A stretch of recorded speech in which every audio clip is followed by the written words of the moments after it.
5, text 4. Om Namo Bhagavate Vasudevaya. Om Namo Bhagavate Vasudevaya.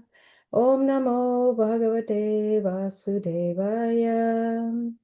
Narayanam Namaskritya Naram Chaiva Narottamam Devim Saraswatim Vyasam Tato Jayamudirayet Nashta Prayesa Bhadreshu Nityam Bhagavata Sevaya Bhagavati Uttama Shloke Bhaktir Bhavati Naishtiki. Before reciting the Srimad Bhagavatam, which is the very means of conquest, one should offer respectful obeisances unto the personality of Godhead Narayana, unto Nara Narayana Rishi, the supermost human being, unto Mother Saraswati, the goddess of learning, and unto Srila Vyasadeva, the author. By regular attendance in classes of the Bhagavatam and by rendering of service to the pure devotee, all that is troublesome to the heart is almost completely destroyed, and loving service unto the personality of Godhead, who is praised with transcendental songs, is established as an irrevocable fact. I'll be sharing the verse. 1 second. Okay,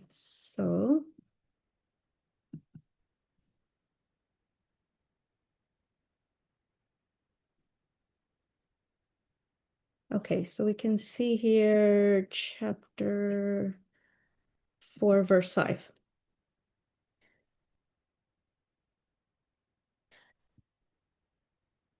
Okay. Adhavabuchata driti rajasasya sarge Vishnu stitau kratupatir dvijadharma setu Rudro pyayaya tamasa purusha sadhya Iti udbhava stitilaya satatam prajasu. Adau, in the beginning. Abhut, he became. Shatadriti, Lord Brahma. Rajasa, by the material mode of passion. Asya, of this universe. Sarge, in the creation. Vishnu, Lord Vishnu.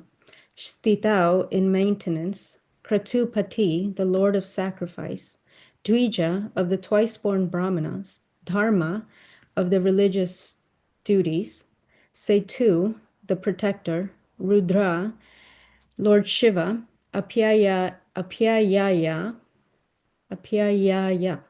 for annihilation. Tamasa, by the mode of ignorance. Purusha, the Supreme Person. Sa, he. Adhya, original. Iti, thus. Udbhava sthiti laya, creation, maintenance, and destruction. Satatam, always. Prajasu, among created beings. Translation. In the beginning, the original Supreme Personality manifested the form of Brahma through the material mode of passion in order to create this universe. The Lord manifested his form as Vishnu, the Lord of sacrifice and protector of the twice-born Brahmanas and their religious duties, to maintain the universe. And when the universe is to be annihilated, the same Supreme Lord employs the material mode of ignorance and manifests the form of Rudra. The created living beings are thus always subject to the forces of creation, maintenance, and destruction. Purport. In the previous verse, the Supreme Personality of Godhead was described as Adikarta, the original person responsible for the creation, maintenance, and annihilation of the material world. According to Sridhar Swami, Adikarta, or the original doer, implies subsequent creators, maintainers, and annihilators. Otherwise, there would be no meaning to the word Adi, or original. Therefore, this verse describes that the Absolute Truth expands himself into the guna avatars or incarnations who carry out the creation, maintenance, and annihilation of the universe through the modes of passion, goodness, and ignorance, respectively. It is significant here that although this verse mentions creation through the material mode of passion and annihilation through the material mode of ignorance, it does not mention maintenance by Vishnu through the material mode of goodness. That is because Vishnu is Vishuddha Sattva, or existing on the platform of unlimited transcendental goodness. Although Lord Shiva and Lord Brahma are somewhat affected by their prescribed duties as superintendents of the modes of nature, Lord Vishnu is Vishuddha Sattva, completely beyond contamination even by the material mode of goodness. As described in the Vedas, Natasya Karmya Karanam Chavidyate, the Lord has no occupational duty, whereas Lord Shiva and Lord Brahma are understood to be servants of the Lord. Vishnu is completely transcendental. According to Srila Jiva Goswami, Vishnu, described in this verse as Kratupati, the Lord of Sacrifice, is understood to have appeared in a previous age as the incarnation Suyajna, the son of Prajapati Ruchi. Whereas Brahma and Shiva faithfully engage in service to the Supreme Lord, Vishnu is the Supreme Lord himself, and therefore his activities of maintaining the brahmanas and religious principles, as mentioned in this verse, Dvija Dharma Setu, are not occupational duties, but Lila. So in addition to being Guna Avatar, Vishnu is also Lila Avatar, according to Srila Jiva Goswami. The Mahabharata Shanti Parva describes the birth of Lord Brahma from the lotus flower emanating from Vishnu and the subsequent birth of Lord Shiva from the angry eyes of Lord Brahma.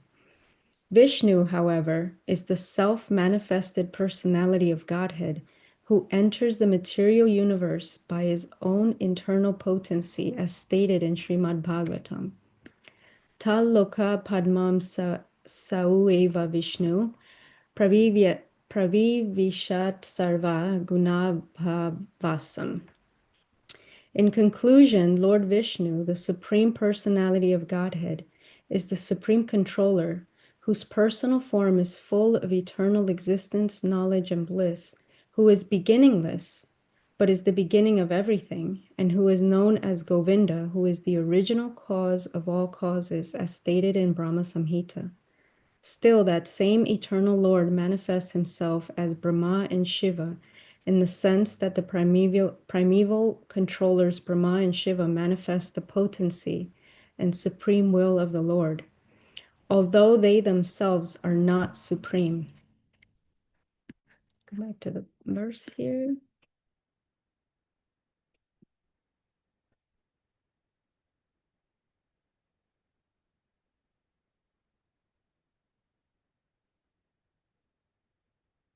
Namo Vishnu Padaya Krishna Prastaya Bhutale Srimate Bhaktivedanta Swaminiti Namine Namaste Saraswati Deve Gauravani Pracharine Nirvisesha Sunyavadi Paschatya Deshatarine Jai Shri Krishna Chaitanya Prabhu Nityananda Shri Advaita Gadadhara Shivasadi Gaura Bhaktavinda Hare Krishna Krishna Krishna Hare Hare Hare Rama Rama Rama Hare Hare.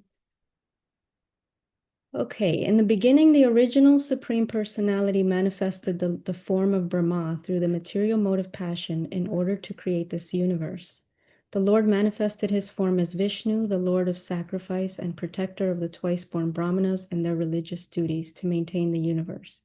And when the universe is to be annihilated, the Supreme Lord employs the material mode of ignorance and manifests the form of Rudra. The created living beings are thus always subject to the forces of creation, maintenance, and destruction. There's so much happening there. So I found this particular point very interesting, that the omission of Vishnu as the one who maintains the universe is said to be a really important philosophical point. And it's supporting the point that he's outside the administration of the creation and destruction of the universe, even though he's maintaining it. And I was thinking back to the second canto, where the birth of, is it second canto? The birth of Brahma is being described. And you can clearly understand from the way that they're interacting with each other, who's who, basically, who's born from who and who is subservient to whom, who is in service to whom. And um, this is making the point that he's outside of that system, although he's in charge of the system. So in the verses before is saying he creates everything from the material elements. And then we're understanding that also the administrators who are creating and destroying and even maintaining, because Vishnu, and we heard in the last verse, the class of the last verse 2 days ago, where the different Vishnus are they all have their functions. And so even those Vishnus are coming from the Supreme Person, and that Supreme Person is in charge of everything, although is in charge of everything is um,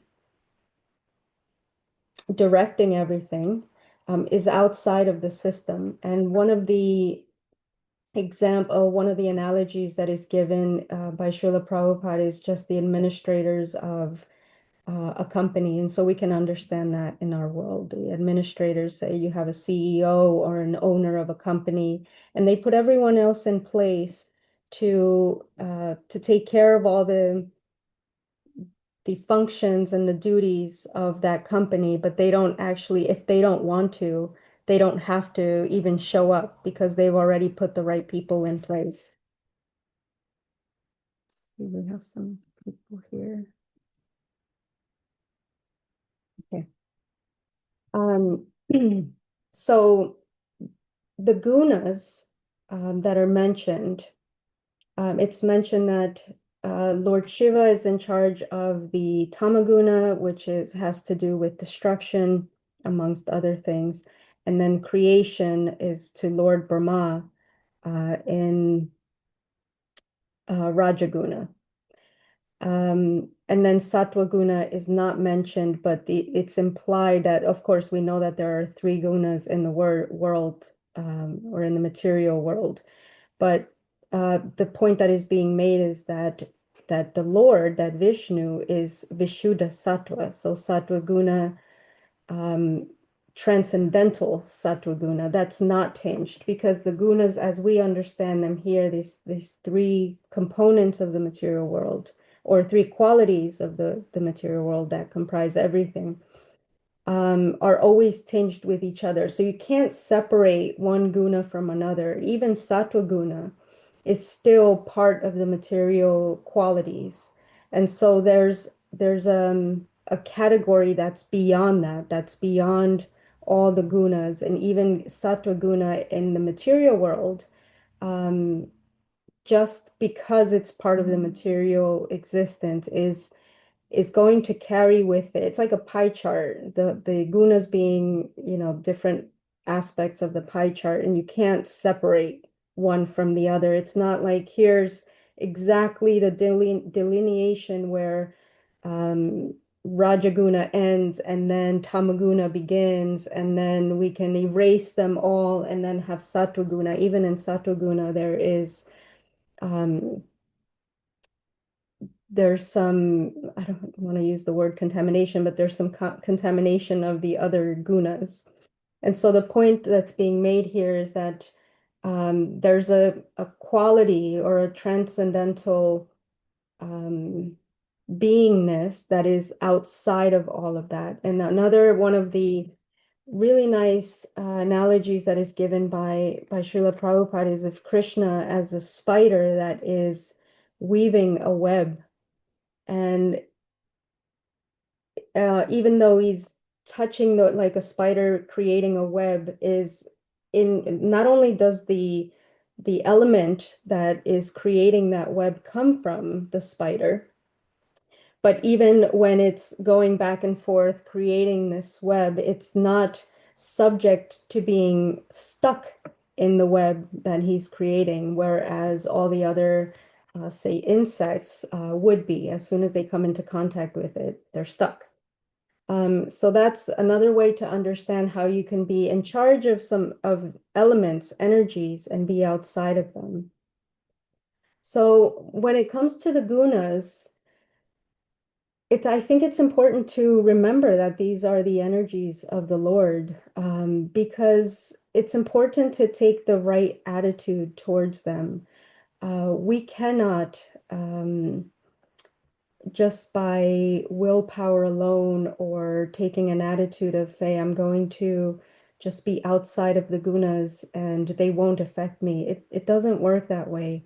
In the Bhagavad Gita, Krishna says that this material world and the gunas are really, really hard to overcome, but we can do so by taking shelter of him. Why? Because he's actually transcendental to those gunas, and only something that's outside of the system can take us out of it. And so there's also analogies made of how you can be in a prison house and no one from inside the prison house is going to be able to let you out. There has to be someone outside of the system that gives you your freedom.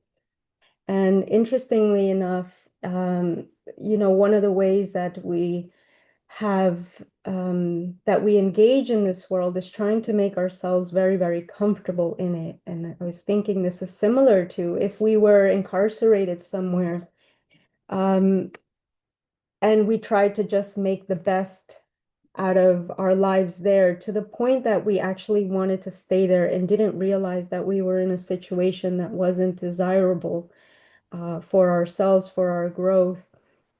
That wouldn't be the appropriate thing to do. We wouldn't just want to make ourselves very, very comfortable in captivity. And so the idea that everything is okay where we are and as we are in this world can actually lead us to a complacency that doesn't help us see that we want to move beyond these qualities. And so coming in contact with that which is transcendental to those qualities can help us move beyond the things that are troublesome to us here. Because when we're saying what is the difference between the material world and the spiritual world, well, that's a good question because we can talk about material all day long, but we're still living in it. And so how do we understand this? What our situation is in the right attitude, in the right mood, knowing that these are still all Krishna's energies, and that the only thing that needs to change is my consciousness. I can't change the world. I can't choose the gunas. If we've had this experience of just sometimes there's a quality that comes to the mind or to the body. Sometimes it's in the environment. You're just feeling morose or depressed or sad or agitated, all of these things, they can actually, they're out of our control. No matter how much you try to be in a better state of mind or in a better energy, get a better vibe, you just can't do it. It's sometimes we just can't control those energies, just like I can't control the weather. I can't control if it's rainy or sunny or this and that. And sometimes that's just the nature of our environment, that it affects us. The gunas affect us in that way. So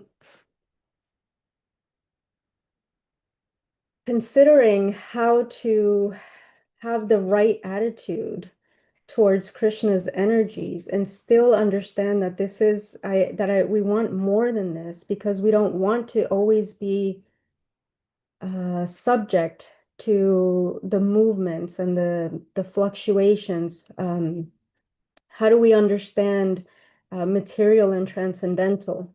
And so it's described that this world is subject to time, and that we also cannot control. But this is one of the things that makes us suffer. I don't have enough time.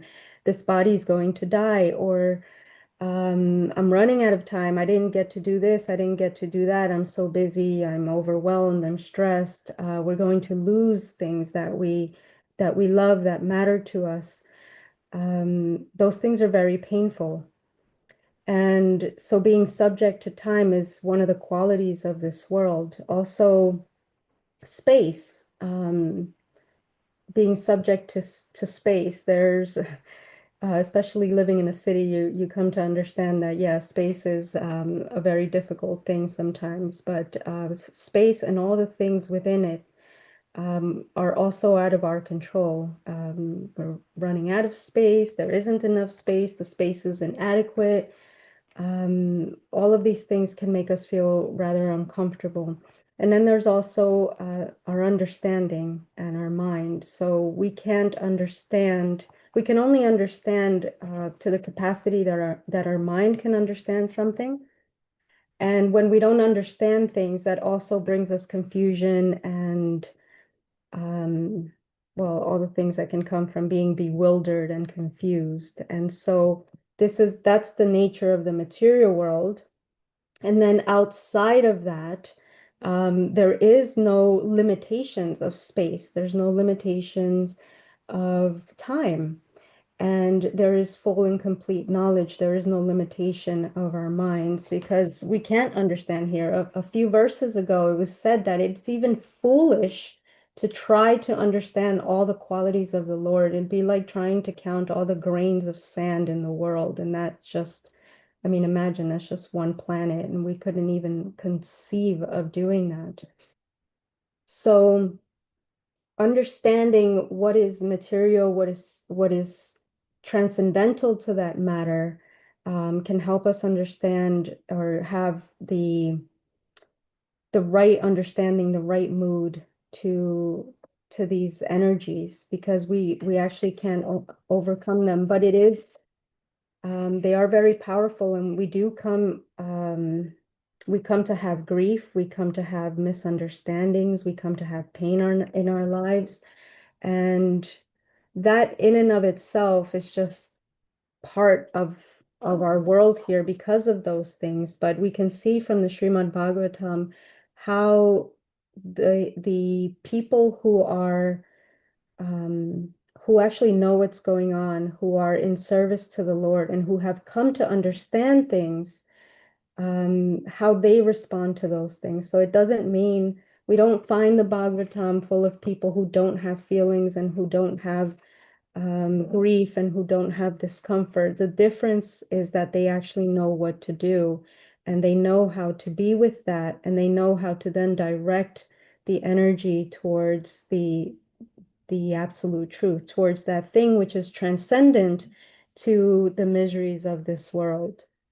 So there's so much of that. There's Vidura, Queen Kunti, King Prahlad. I mean, it's endless. The Pandavas in almost every situation, everything that's happened to them. Um, so we can take example from them and learn to find the anchor in our lives that give us the strength to hold on to what's important without rejecting this world, because that doesn't work either. Rejecting as in ignoring, pretending it's not there, bypassing, that doesn't actually give us the comfort that we need. So the discomfort can actually be a great messenger. It shakes us out of our complacency. It reminds us that, wait a minute, things are not okay here. This is not normal for the living entity to be subject to these energies, subject to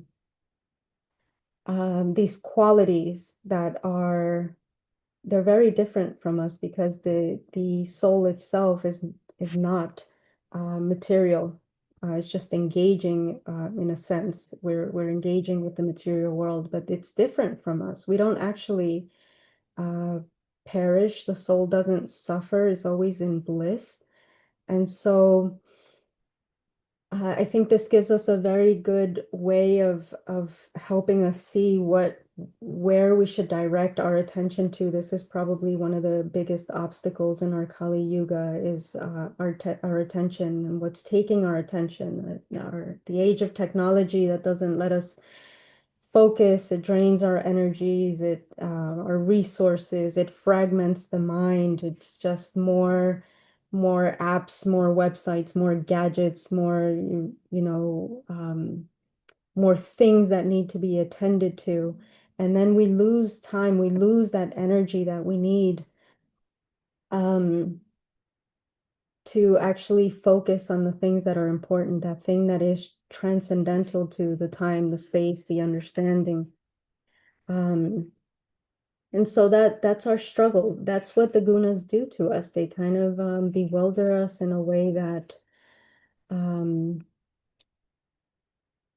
it's beyond our power to just say, okay, today I'm not going to engage with any of the gunas that except sattva guna. I'll just be absolutely peaceful. Nothing will bother me.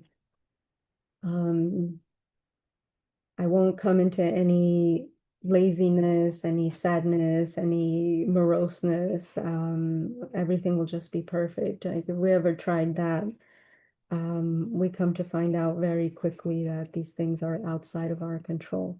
But those struggles are what actually help us remember that this is the beauty of it. And this verse actually can remind us of that. Like, we have so much going on, so much to do in our lives. It's actually a relief to realize I am not in control here. Oh my goodness, there's someone else in charge, and it's not me. And thank God for that, because it can be really stressful. And so these struggles, these challenges remind us that how small I am.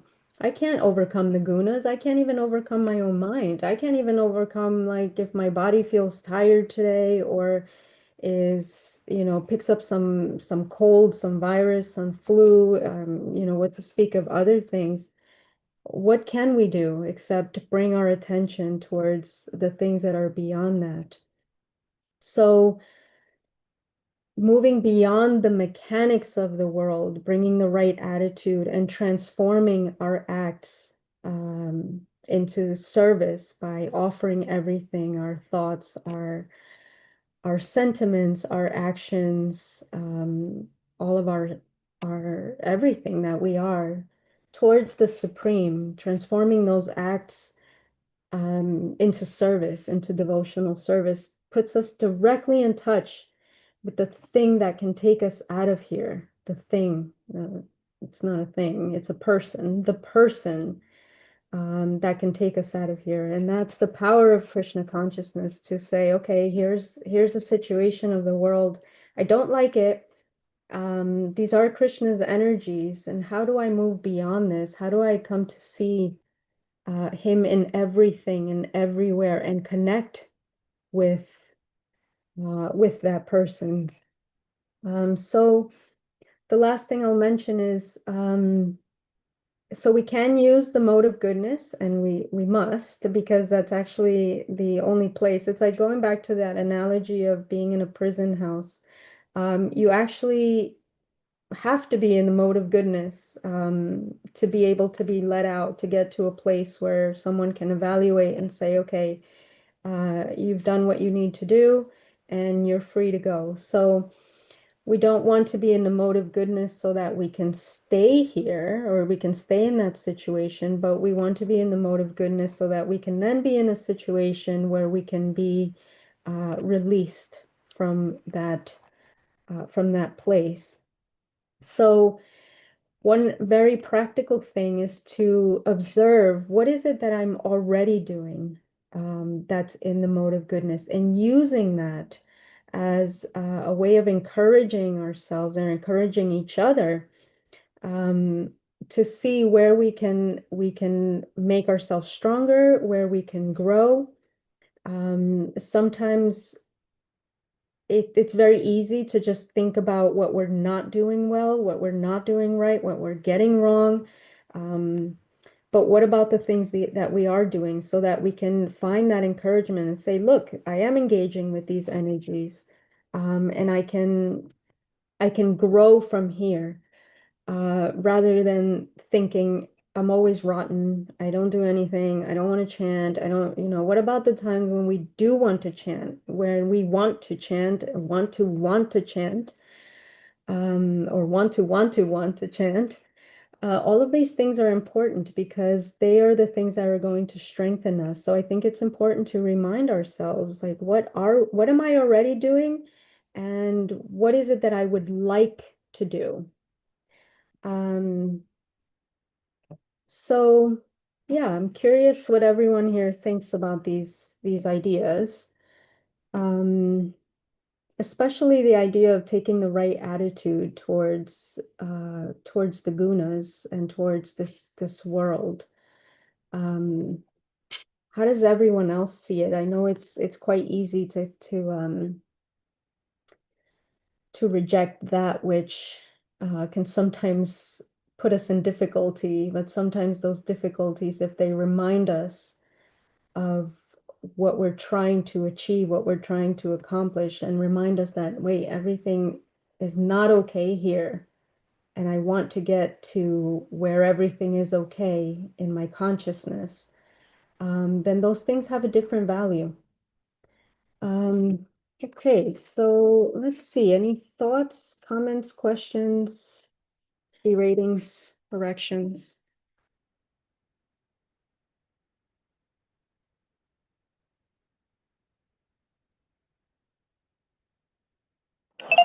Thank you, Lila Devidasi. There's no corrections for you. Such a nice class. A big subject, gunas, and you covered it nicely. So, what's the most difficult guna to be in? I wonder if that's a matter of opinion, as they can all make us forget, right? If it were too much in Sattva Guna, and I just think I'm so wonderful, I'm so pious, look how pure I am, then we run the risk of pride, which is very dangerous for our spiritual life, but we also run the risk of thinking that everything is okay here, and then something will happen because the nature of the world is that something will happen. It's just a matter of time. And then we'll be it'll hit us like a truck, we'll be very bewildered and we'll realize that things are not as good as we thought they were, and that Yeah. perhaps we're not as pure as we think we are. So but any of the other ones, maybe Tamaguna, being lazy and indolent, is really, really hard to get out of that heaviness that sometimes comes upon us in mind and in body, because then it's that much harder to move towards our spiritual practice.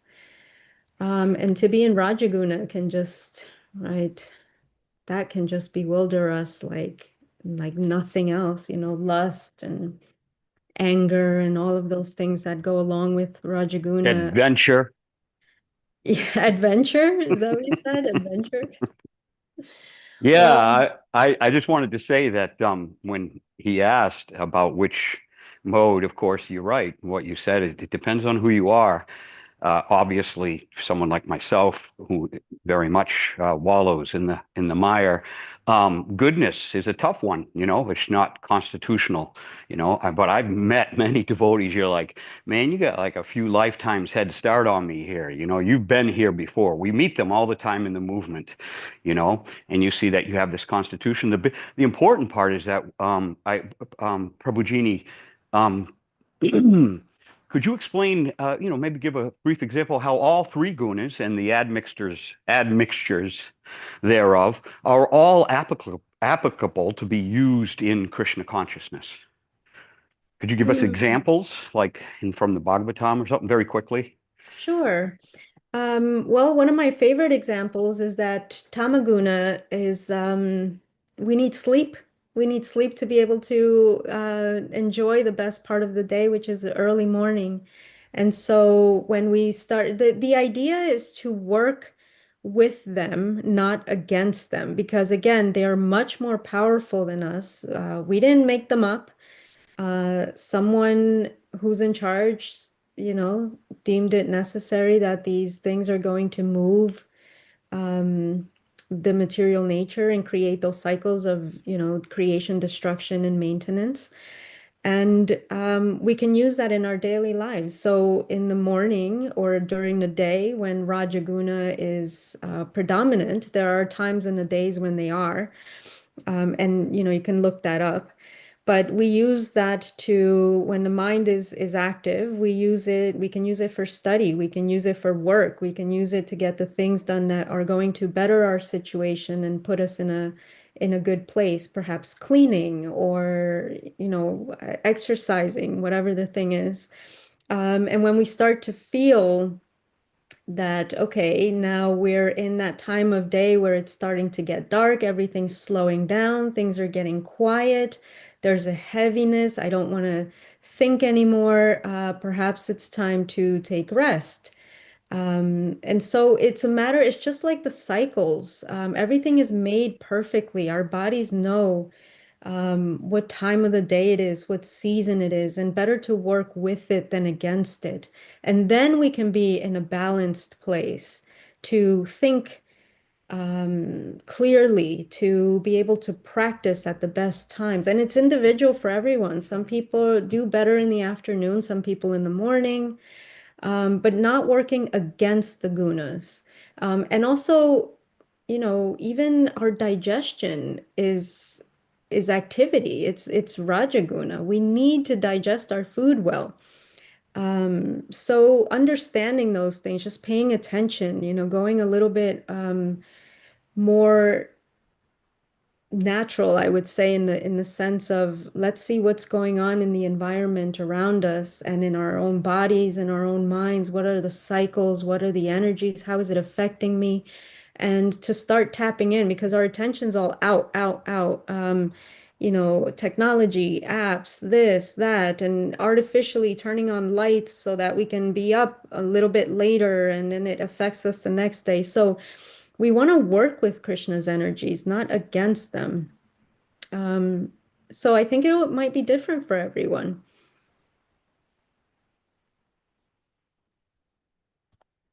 Could you say that someone who ignores what their duty in the morning is, let's say they got a lot to do, and they just say, you know what, I'm blowing this off, and then switches into the mode of passion, goes on a run in the woods with his dog, and then comes out into an open field and takes a rest and sees the beautiful snow untouched, untrammeled except by deer hoof prints, and there's crows in the sky and hawks circling above.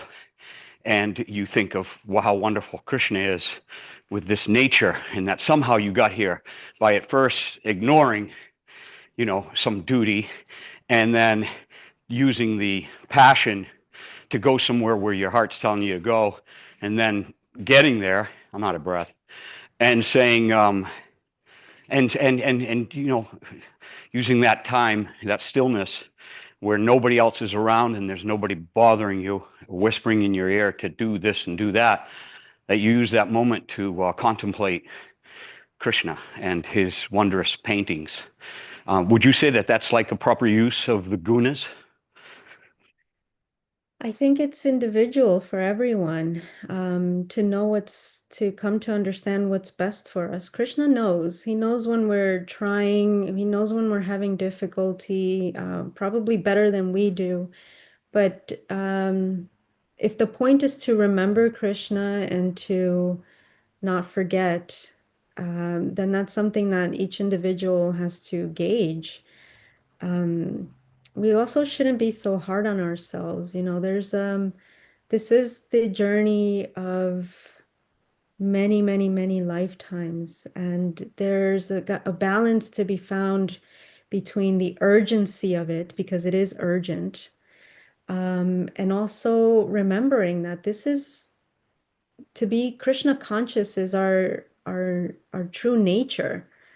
Um, So, like Prabhupada said, what is the difficulty? Sometimes our minds of just how we do things and our mind telling us how we do things, how we're not doing things, it should be like this, it should be like that. Sometimes that's an impediment. Um, because if it's our nature, then what is it that's getting in the way of actually just being in our nature? I've found that the mind is usually the culprit. Um, it's going to be personal for everyone how we engage with Krishna. following the system that's been given to us, it I still can be very personal for us. I just wanted you to give me your permission to do that. Well, Guru Sadhu Shastra, what do you think? I think I got it covered. Yeah, I think you're okay. Anything that leads us towards Krishna, I think is okay. The idea is to move towards that thing which will help us, right? And that's chanting. So the thing that's purifying the mind and the heart and everything about our lives is the chanting. So if I can go somewhere, make the endeavor, get there, and want to chant, then what's wrong with that? Can I ask you a question? We say the chanting, and yet I have, and I've of course Dark seen others, but I'll concentrate on myself. question. Oh, is Maybe it for the next time? All right. question. After the afterglow. Radha Mulidar ki jai, Gaurachandra ki jai.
Lotus feet of our spiritual master, the only way by which we can obtain pure devotional service. I bow down to his lotus feet with great awe and reverence. By his grace, one can cross the ocean of material suffering and obtain the mercy of Krishna. My only wish is to have my consciousness purified by the words emanating from his lotus mouth. Attachment to his lotus feet is the perfection that fulfills all desires. He opens my darkened eyes and fills my heart with transcendental knowledge. He is my Lord, birth after birth. From him ecstatic prema emanates, and by him ignorance is destroyed. The Vedic scriptures sing of his character. Our spiritual master is the ocean of mercy, friend of the poor and the Lord and master of the devotees.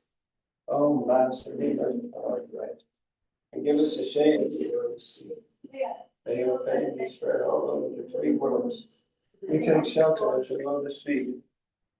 Shila Prabhupada ki jai. Temple Room Ki Jai. Lila Devidasi, back to you. Bhima, do you have a few minutes to stay over time? Yes, thank you. All glories to the beautiful service of the pujaris. There were little bees at Krishna's feet. And the birds on the flute yesterday. Yeah. Beautiful. Ah, Bhima may Prabhu. we all I, receive Srila I Prabhupada's blessings.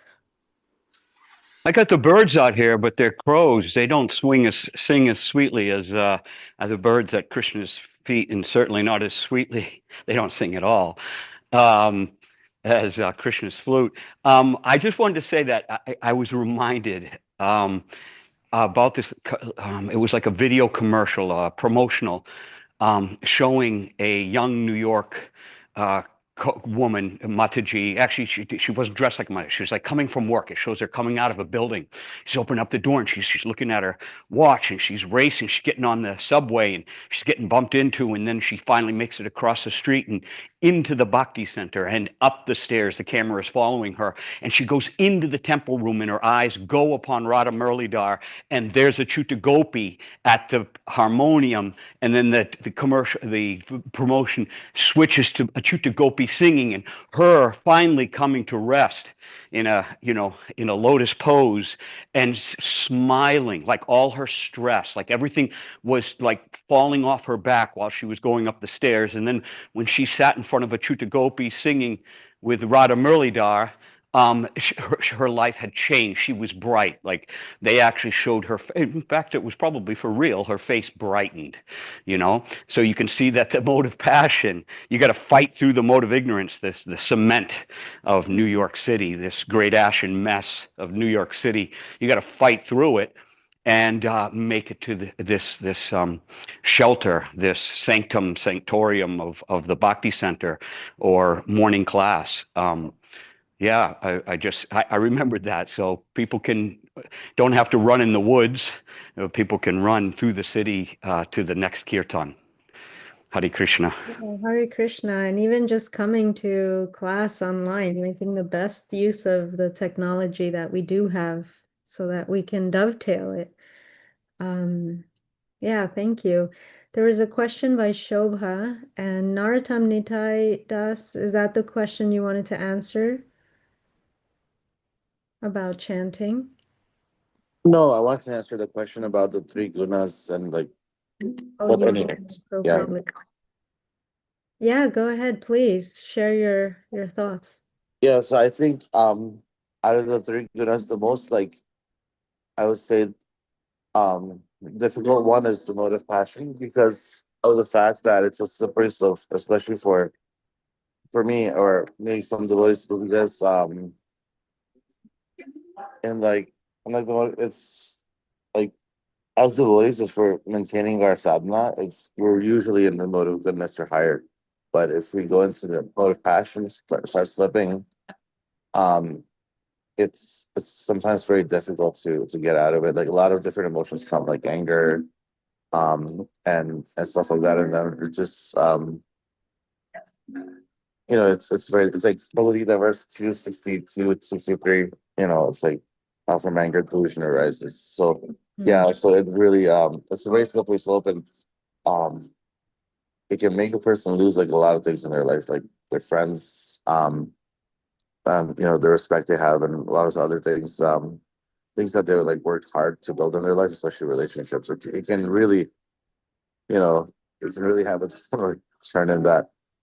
In my opinion, it's better to lose material things than to lose, you know, close friendships and our identity. That's the main thing. And so yeah, and that's what I got. Back to you. Yeah. Yeah, thank you. I like that the slippery slope um concept, because yeah, it starts off small and we think, oh, it's just this, this thing, it's not so bad. And then next thing you know, our entire lives can be ruined by things in these particular gunas. If you think about, we can fall into any kind of addiction. People lose, from a little bit to everything in their lives. And that's the slippery slope of passion and ignorance. And so, yeah, I think we have to be very, very careful how we engage with these things, because we're much smaller.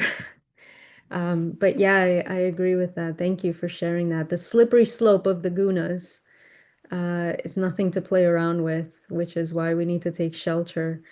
So Shobha, you had a question about chanting.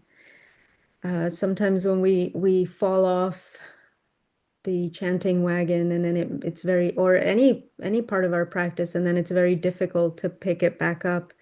Um, support from other devotees that can help us. Sometimes there are different groups where you can just join even online and chant together. When other people are chanting, sometimes it's easier. And we've been instructed that if we can't chant,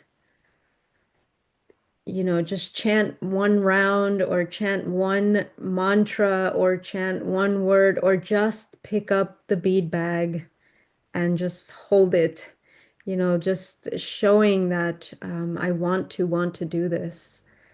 But I understand that difficulty is sometimes it's just we fall and like, oh, that bashfulness of going to Krishna, like, yeah, here I am again. It makes it very difficult to even start back up again. But that's something that we can, he understands. He really understands, and he wants to help us. Just like we heard in that last class by Rajalila and Ekavira Prabhu, he wants to give us facility to come to him. It's not going to shame us or say, where have you been?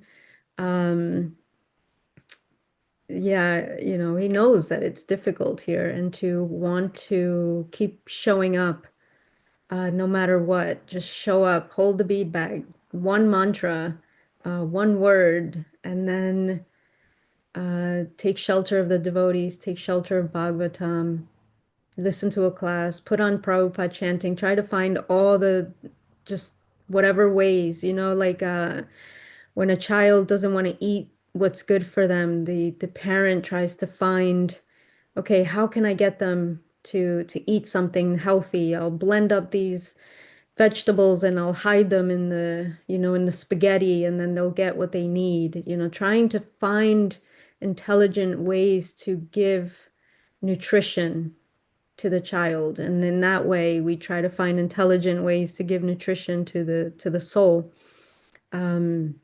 But support, that's what we're all here for, to support each other.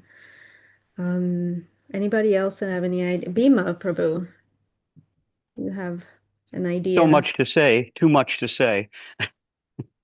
Um, I wanted to ask about underpinning the chanting that I've seen over the years, and I'll only speak about myself. There were times when chanting was unbelievable, etc.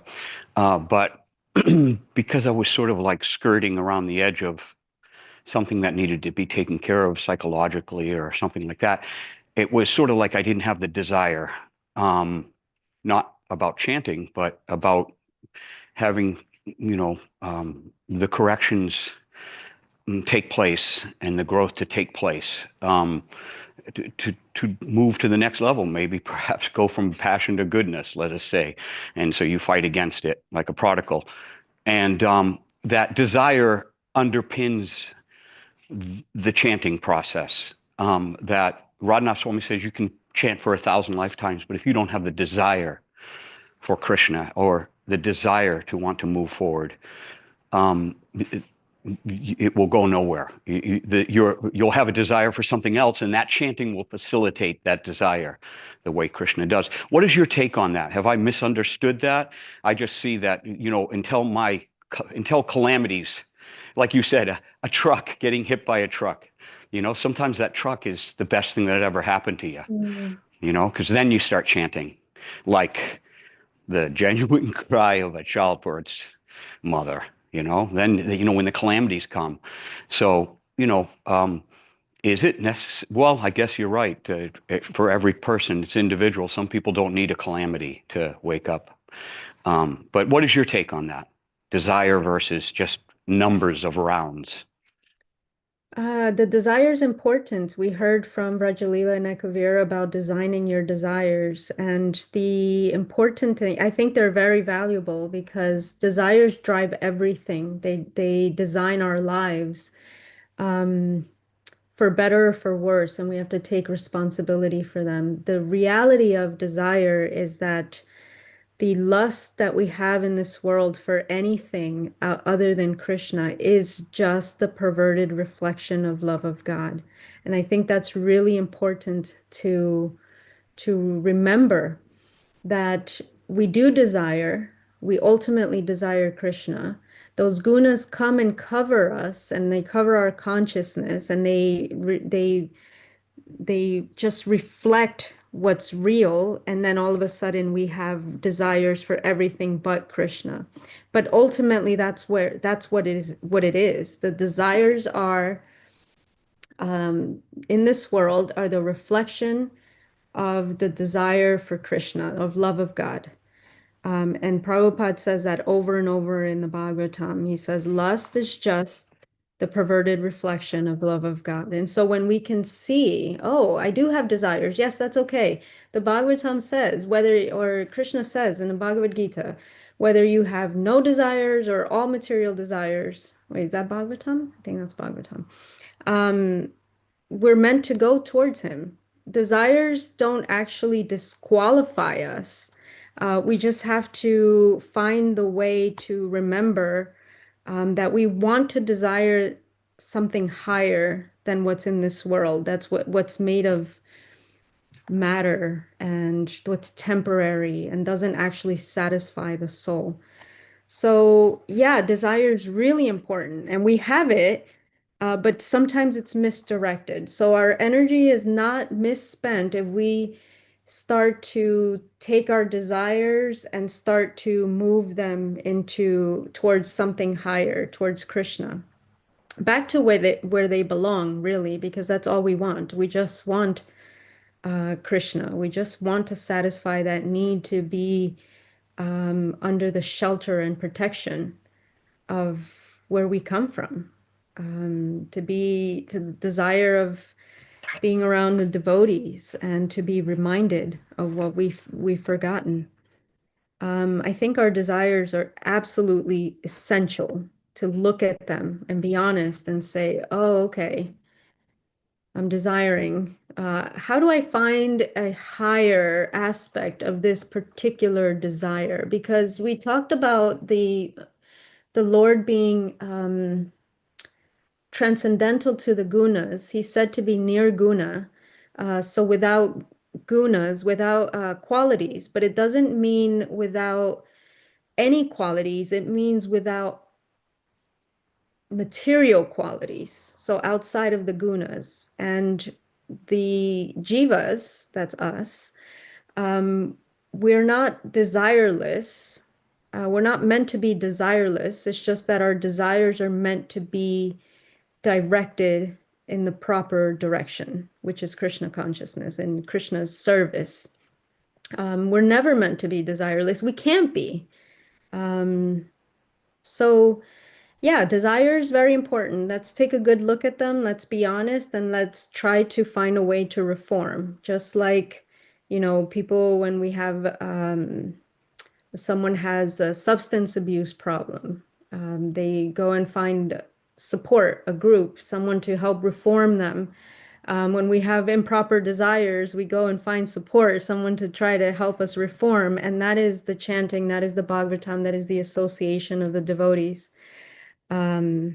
and any of the other practices. We've been given so much facility. Even eating can purify us if we do it in the right consciousness. It doesn't get better than that. Okay. Naratam Nitai Das. Hare Krishna. I got really Hare excited Krishna. about that. No, thank you. I'm happy to hear the excitement. My one of my reflections is with my sangha here in Michigan. We said that we can desire to be in service of the residents of Vrindavan. Once we're like more and more you know into Krishna consciousness, we can aspire to serve the residents of Vrindavan in the sense of like, how can I say, um, we can aspire to be like servant of Srimati Radharani, or other residents of Vrindavan, where like our that's, I guess, I mean, at a higher level of thinking, if like where our Swarup kind of can help manifest. And I mean, it's a higher topic than I can talk about, but in the sense, like, being the servant of the servant of the servant, but it also in the sense of like we can actually aspire to serve a specific person in the spiritual world, in service to Krishna, and that can help determine further how we develop. And that's a higher topic, and that's a big topic as to, do we have our eternal Swarup, or can we, like, desire to have a Swarup in our service? It's a hard topic that I can talk about, but yeah, that desire is really important. Yeah, I love that. Oh, hashtag goals, right? We're usually, trying to accomplish some thing in the world that when we leave this world is not going to matter. But what you're talking about is having the highest goals of being a servant, not just a servant of the servant of the servant, but really serving at the highest level. Yeah, what a beautiful goal to have. I like what you said because when we have a goal that big of like, let's serve the highest of the highest, we have to really elevate ourselves. Everything has to be on point, how our hearts have to be purified, our actions have to be purified, our consciousness needs to be directed in the right way. So, yeah, I like that goal. That can really take us really far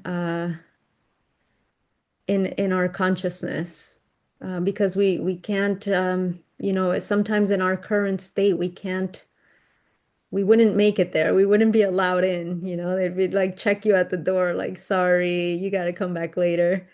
um yeah, I think that's a proper use of goals and desires. Shoot for the highest. um but also remembering that being the servant of the servant of the servant is good. Uh, that's good too.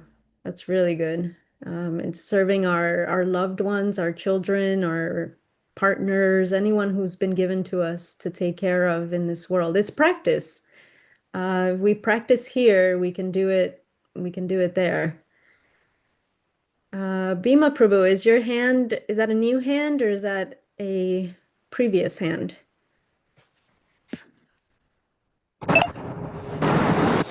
We should film a commercial, I mean a promotional, with a man running in the woods with his dog, and then it sits in the fallen tree, cross-legged, and starts talking No, to. I run into a tree. That's what it is. I run into a tree. And then when I fall down, like the beads fall out of my pocket, and I'm like, oh, I should be chanting.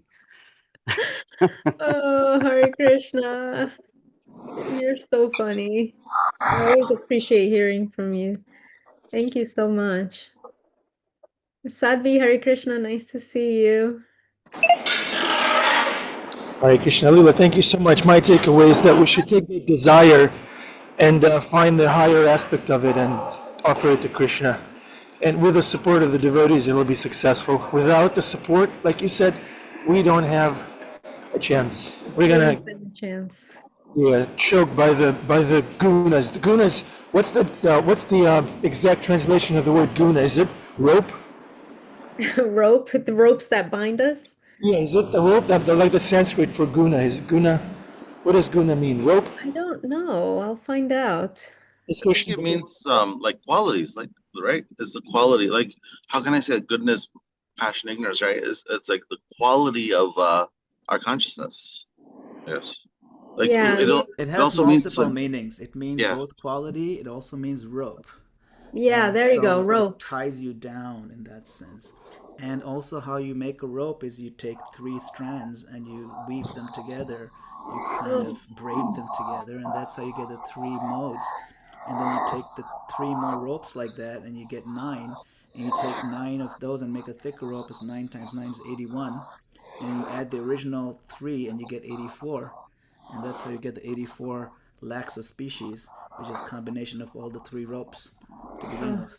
That's what I'm tied down with. This it's like a python that's around me. Someone come and cut these ropes. That I love. That's brilliant. Thank you for sharing that. That's I love knowing things like that. Okay, Sadhvi, question, Prabhu. Hare Hare Krishna. Krishna, Comment. and thank you very, very much for today. What about timing? That, for instance, is it possible that someone really, really, really desire to learn, to understand the spirituality, to understand why the person is here, why things happening, and so on and so on. But this person doesn't come anywhere, even though that the person have strong faith in the divine, in the Supreme Lord, in the power of Supreme Lord and everything. But still, it takes time before this person can finally find to come to that position that, okay, now I get it, now you know what I mean. For Mhm. instance, in my case, we say, in my case, I just take the example. I have been seeker all my life, from the childhood until well over 50 years old. I was seeker. I looked for everything, and I believed Supreme Lord without doubt. But it took me time to come there, not by some devotee coming to me with the books, but for me to be led to the place where I found the Bhagavad Gita there. And just to mention the very, very strange thing, the store that I found the book in vanished. There was no, believe me, 3 weeks or 4 weeks after when I got the book, I went there again to see if there is other books. There was no bookstore there. There was some woman there doing having salon, and I asked her, "What happened to the bookstore?" There was no bookstore here. She said, Wow. "I promise you." I took even picture. But anyway, to go back to the, it took me time to get there. And then when I got there, when I got the Bhagavad Gita, then that starts rolling in even stronger and stronger. And then I learned everything about devotional service, everything, Krishna consciousness, and so on. But what I mean, it, even though I was a seeker, even though I was asking, please tell me, during this time, I took care of my family, my children, and so on and so on, and did everything that I could not to hurt anyone, not to take advantage of anyone, and so, because always I thought, what you want to do to the people, you should understand. Whatever you don't like, you shouldn't do to others. So this I had also practiced it very, very, very strongly, but it took so long time. So what I mean is, could it be also that we are designed, we are programmed to find it in the time that is right? You Hmm. know what I mean? Yeah. Yeah. Sometimes these things are we don't see the whole picture because we have limited understanding of past, present, and future. But the I think it's one thing that's helpful. Well, one is patience. Patience is, something to be developed. And when I mean, even the acharyas who are pure devotees, they cry like this. Like, when am I going to, cry when I hear your names? When am I going to feel this? Lord Chaitanya even prayed like that. So what to speak of us? Um, but time is different for us. the soul of being eternal, one lifetime is like nothing. It's like a blip of time. It's nothing. And so, how can we say, yeah, it feels like it's taking forever, but I wonder if we can find the sweetness and the blessing in that, because there's something so rich about that desire of, I want this, I want to be Krishna consciousness, I want to find you, I want to feel that love for you that I don't think I have yet. And or where are you? um that's also described as a specific kind of love, like to be in separation is a very high form of love. So I wonder if we can meditate on that and just try to find some of the patience. Like, yeah, it's not happening at your time, my time, it's happening on your time. And then who knows, one day it'll just boop, we'll just be there. Do you know this story of uh this person? I don't, this is, if maybe someone here knows it, of this person who was wanting to know when they would reach that final destination, and someone said to them, like, you see that tree over there with all these leaves, as many as that tree has leaves is the amount of lifetimes it's going to take you to reach that destination. And this person was like, oh, thank God. There's like thousands and thousands and thousands of leaves on this tree. But he's like, at least there will be an end to it. It's not unlimited that I won't ever get there. It's just going to take some time, but at least there's an end, a destination, and remembering that the outcome, there's a saying, the outcome is as good as God, that we're definitely going to get there. Because there is no other option. We're going to get there. We belong there. Um, but I hear what you're saying. Yeah, just like you were led to that transcendental pop-up bookshop, we're going to be led where we need to go. We just have to have faith in that and keep being reminded of it. And also the timing must be right? The timing must be right. I've had that experience too. It resonates what you're saying of like, when am I going to feel steady? When am I going to understand? When am I going to desire this? And the way that things happen, it's really out of my control. I can't do anything for it. It just comes whenever someone realizes or thinks that, okay, it's the time for this now. You're ready, or whatever the case may be. But in the meantime, we just keep crying for it. What else is there to cry for? That was the book, Ki Jai, Bhagavad Gita. Bhima Prabhu, comment? Just wanted to say some of us have magic bookstores and some of us have Mack trucks that hit them at the right time. You step out in the street just at the right time and you get hit, you never do that again. So Oh, we learn all sorts of different ways, it seems. I actually pray to be Krishna conscious without it hurting. I don't want to learn that way. I'm trying to learn in like they say, intelligent people have to, No, they just no. hear No they pain, no understand by gain. hearing. No I'm pain, not no like gain. that. No pain, no gain. You're no pain, no pain. Oh no.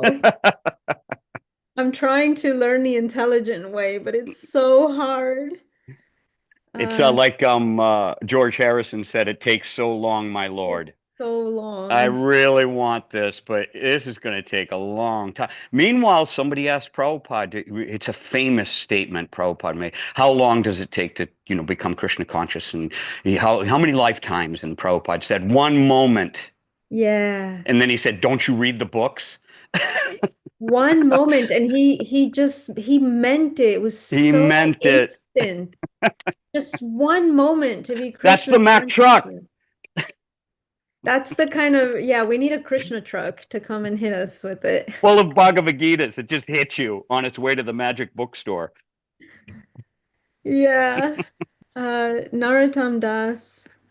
I just wanted to say my friend in high school, his father was the VP of Mack Trucks, and we used to joke around a lot that he because we were young in high school, so we used to like joke around that we can use our skills of macking for picking up girls or something. We were young, but now like I see that it's easy when I like speak to people outside, just being friendly and very like kind with them. A lot of people are very receptive to receiving books. So like a lot of things we do are qualities that we have. We can use them in service of Krishna, in many ways. And book distribution is obviously amazing way to do it. But yeah, no, all different qualities we have, like chapter what is it?